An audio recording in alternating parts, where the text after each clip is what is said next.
হ্যাঁ কুদ্দুস মিয়া, হ্যাঁ 200 টাকা চাঁদা দাও। তুমি কি করো?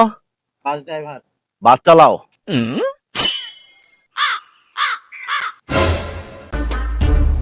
হ্যাঁ আব্বাস মিয়া, চাঁদা দাও 200 টাকা। তুমি কি করো? বিমান চালায় পাইলট। সাদ্দাম মিয়া, চাঁদা দাও 200।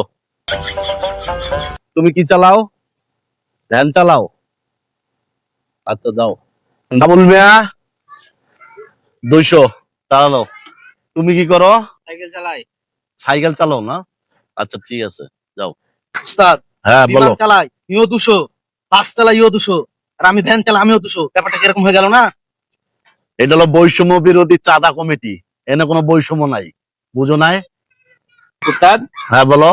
ওরা প্লেন চালায়, বাস চালায়, ভ্যান চালায়, ওদের কাছে 200 নিলেন, কিন্তু আমি সাইকেল চালাই, এটা তো মানা গেল না। ওই তুই ভাত খাইছিস কি দিয়া? গরিব মানুষ ডাল আলু ভর্তা দিয়ে ভাত খাইছি। উস্তাদ, আপনি ভাত খাইছেন কি দিয়া? দৌড়মে আমার গরু খাসি মুরগি ছাড়া চলেই না। এই মিয়া, উই খাই ডাল ভাত দিয়া, আপনি খান গরু কাশি দেয়া। এখানে বৈষম্য কেন? এখানে বৈষম্য কেন? হ্যাঁ